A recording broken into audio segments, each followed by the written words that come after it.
नमस्कार दोस्तों, आज हम अपने इस चैनल कनुप्रिया कहानियाँ के सफलतापूर्वक 1 वर्ष पूर्ण होने का उत्सव मना रहे हैं। ये और आपको तो पता है कि उत्सव कभी भी अकेले नहीं मनाया जा सकता।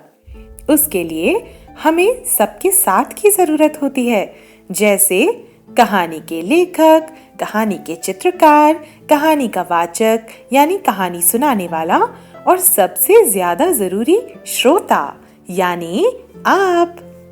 और हम सब से मिलकर ही एक कहानी पूर्ण होती है। इसलिए इस खास मौके पर हम आप सब से कहना चाहते हैं कि हम पर भरोसा करने के लिए शुक्रिया। हमारी कोशिश रहेगी कि आपको अपने चुनाव पर फक्र हो और हमारी यही दुआ है कि कहानियों का उत्सव कभी खत्म न हो। अब कहानियों का बर्थडे सेलिब्रेशन हो और कोई कहानी न सुनाई जाए, ऐसा कैसे हो सकता है? तो आइए सुनते हैं इन कहानियों की कहानी। तो ये कहानी शुरू होती है 2 दोस्तों से, जिनके नाम है क से कृति और र से रचना।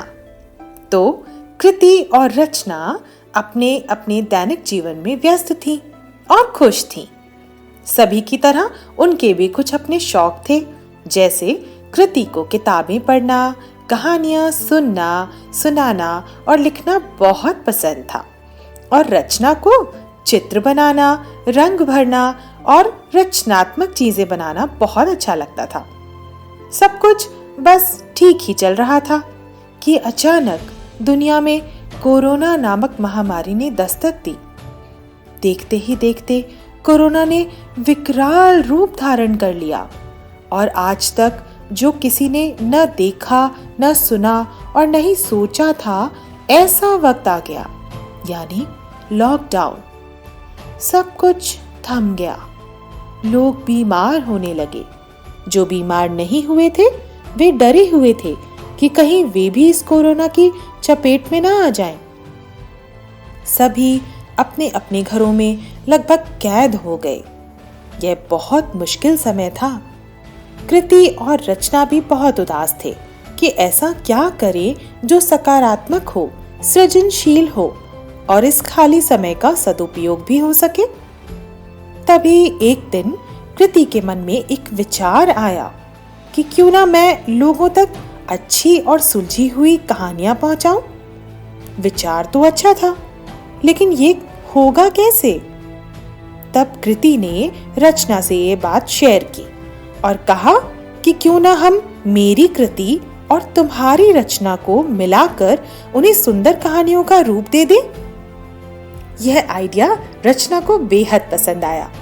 दोनों अपने इस विचार को लेकर बेहद उत्साहित थी।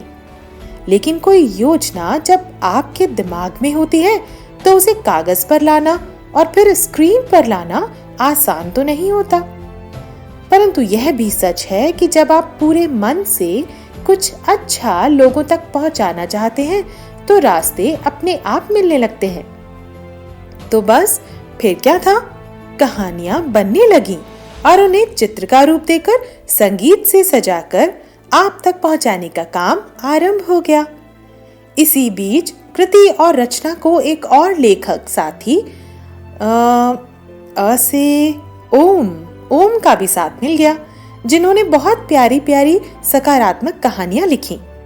तो देखा दोस्तों आपने कि मुश्किल वक्त हमेशा बुरा ही नहीं होता, बल्कि कठिन समय कई बार हमें कुछ नया और अच्छा करने का मौका भी देता है।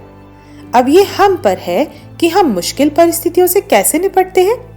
कोरोना महामारी के बाद अब सब कुछ धीरे धीरे सामान्य होने लगा है, लेकिन कहानियों का यह सफर अब हमेशा जारी रहेगा, क्योंकि यह कृति और रचना को आत्मविश्वास और खुशी से भर देता है।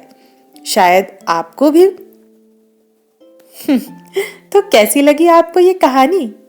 इस चैनल से संबंधित आपके विचारों का हम स्वागत करते हैं और आपके सुझावों का इंतजार रहेगा। धन्यवाद।